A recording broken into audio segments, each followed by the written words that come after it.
Hey y'all, it's Amarachi. Welcome to the Playing with Portals YouTube channel where we discuss all things spiritual and we really dive into the unseen forces of our world that kind of affect us, govern us, and shape us, whether we know it or not. So I used to practice Reiki, but what I tell people is even if you are not in that world, I don't do the energies, I don't do none of that stuff. Okay, cool. It doesn't really matter because you are still being impacted by these things. So that's why it's so important, regardless of where you fall on the spectrum, whether you are super Christian or super into Abrahamic faith, or whether you are super down in the, you know, uh, what's the y'all know what I mean. Whatever non-Christian, non-monotheistic religion, whatever it is, you are being impacted by the spiritual, by the forces unseen. Okay, we have talked about portals and invocations and things like that, kind of building up a foundation of understanding how these things kind of work on a more basic level. You know, that your word, it can command things in and out of existence. Prayer can do the same thing.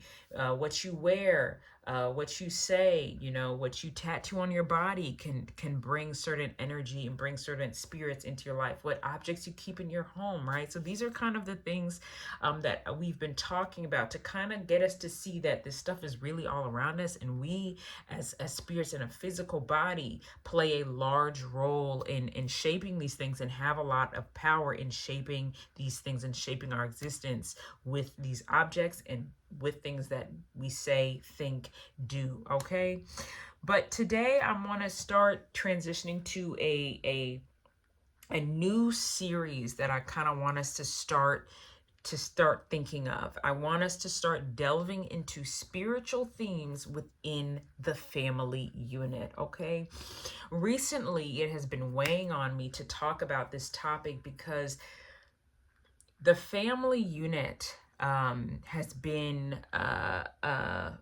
reshaped, resized, and repackaged in so many ways over these many years, to the point where a lot of family structures, you know, the nuclear family structure that we see isn't necessarily the family structure that all societies or a lot of societies have been abiding by for a long time, you know.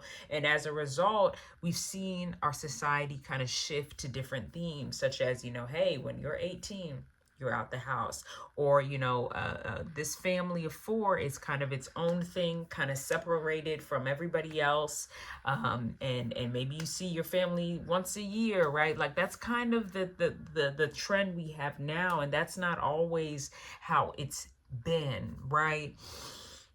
Now, with this spiritual aspect, right? So we know that we are spirits. We know that we have these abilities to bring things to us, that things we wear, things we do, kind of create a spiritual armor or create a spiritual, you know, environment, an unseen environment, in addition to what we can see. We know this, but how does that spiritual knowledge, how does spirit apply to the family unit, and how does that affect us almost equally as deeply as everything else we've kind of discussed? That's kind of where I want us to start heading. Okay, now, how did this topic come to me? A few months ago, or maybe even a year ago or so, I one of my younger relatives was playing around, and my uncle points to her and goes, "That is your mini me. This is the new you. This is the new, you know, this is the younger version of you." And I didn't doubt him, but I said, "Oh yeah, you know, because you know we're similar." But as I watched her mannerisms, and as I've watched her mannerisms as she's grown, and has as I've spent more time with my family, it's not, it's to say that, oh, we're similar, is not enough to really unpack what I'm witnessing. It's like literally I'm watching myself in a younger, you know, younger setting, doing the same things, talking the way I do, moving the way I do, laughing the way I do, having the same personality and everything. And it's to a point where I said, that's literally me, right? As a younger version, right? So when I'm looking at her, I see me. But if she looks at me, she must also see some version of her in me as well. Okay, cool. Then I started looking at older people in my family. I found some older women in my family who have had certain things in their lives and events match up almost in a, shall I say, scary fashion as me, right? So when they were my age, certain things that are happening to me were happening to them, right? Certain things that they would say to me when I was younger that didn't make sense. Now I find myself doing and saying those things and saying them to to the younger people in my family. You see what I'm saying? So I'm seeing this cycle. There's a cycle going on that tells me that there is something deeper going on. And people will say genetics, but what if genetics is really just a physical way of explaining spiritual cycles within families, right? What if that's really what genetics is, right? When we talk about genetics and genes and DNA, what if this is just, we're talking about spirits and spiritual energy transfers within families, right? That we're able to kind of add some physical, elements to. What if that's really all we're doing, right? So what I want as we begin talking about this topic and we introduce this topic and we start thinking about this, what I want for us to do is look at yourself and look at your position in your family. Who are you? Are you the oldest? Are you the youngest? Are you the middle? Are you somewhere in between, right? What is your personality like? Are you the joker? Are you the intellect? Are you the mediator? Are you the troublemaker? What is your role in your family? How do you show up in your family? Or are you the black sheep? Are you the one who sees everything differently and feels like everyone is crazy and it's only me who sees things for what it is, right? What is your role? How do you factor into the family unit? Because even if you feel like you don't fit in, there's a reason why you feel like you don't fit in. And a lot of that might be that's what you were born to do in your family. You were born to be the person who doesn't fit in and do things differently, right? And maybe you doing things differently is supposed to help reset things, reshape things, or bring about old things that have been forgotten in the family, right? So what I really want is I want us to start asking these questions about ourselves, okay? And then once you kind of look at yourself and your position and how you've always related to these people, how do I relate to mom? How do I relate to dad? How do I relate to brother? How do I relate to sister? When you start seeing that and piecing yourself, right? Then I want you to look in your family. Is there somebody older than me who resembles me? Is there somebody older who's been in my position? Then I want you to look, is there someone younger than me who is currently in my position or they're starting to exhibit behavior like they're in my position? You see what I'm saying? I want you to start seeing that, okay? Then you can even take it from a environmental standpoint as well. Okay, I was raised in this environment. How was this person raised? How is this person currently being raised? What are the differences that are maybe making things gel well in terms of like that this same core element of our environment is resulting in the same things happening to us? Or are there differences that are making our experiences slightly different? Okay, I want us to start grappling with these questions, because the more we grapple with these questions, the more we can start seeing the spirit in the family, the more we can start seeing the patterns in the family. And when we see the patterns, we can heal them or we can amplify them, because not all patterns are bad. Not all patterns are bad. And then we can actually start connecting. Okay.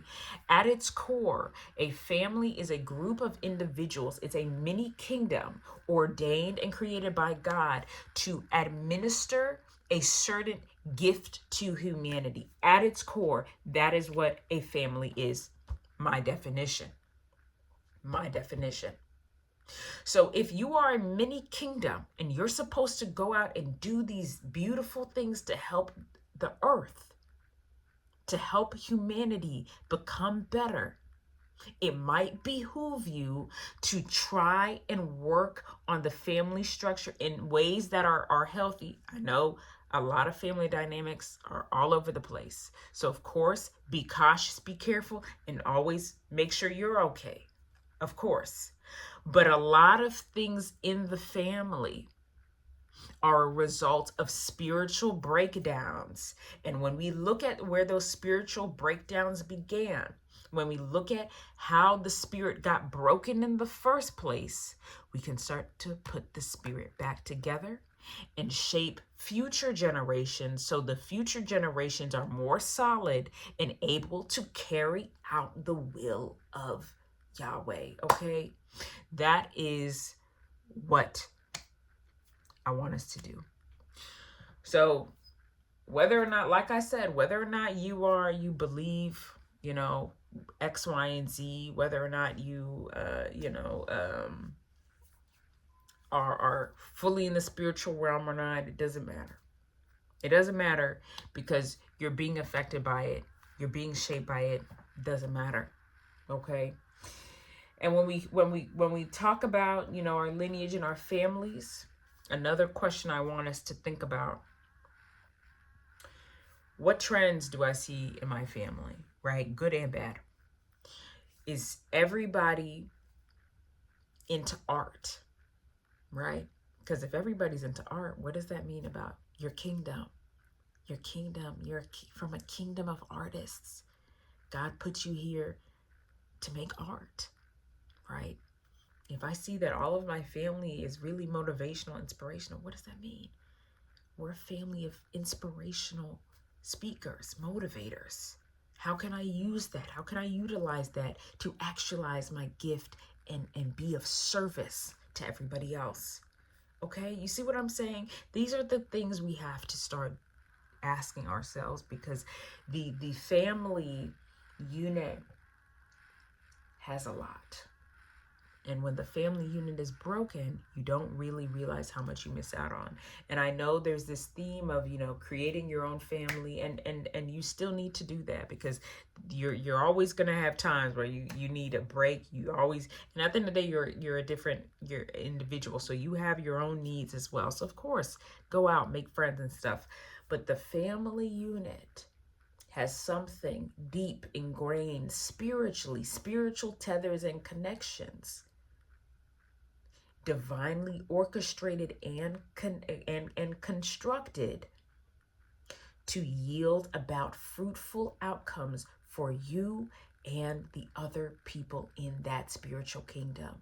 So that is why neglecting the family has very serious spiritual ramifications and physical ramifications, whether you know it or not. All right. So I'm going to sit back and kind of think about these things, piece these things together. I hope you all do it as well. And then, we're going to go through this together and see what we can learn, see what we can do, see how we can heal things, improve things, whatever it is. And then we'll just get going. All right. So thank you so much for watching. Once again, this is the Playing with Portals YouTube channel. Please make sure you like, comment, and subscribe. Share this video as well.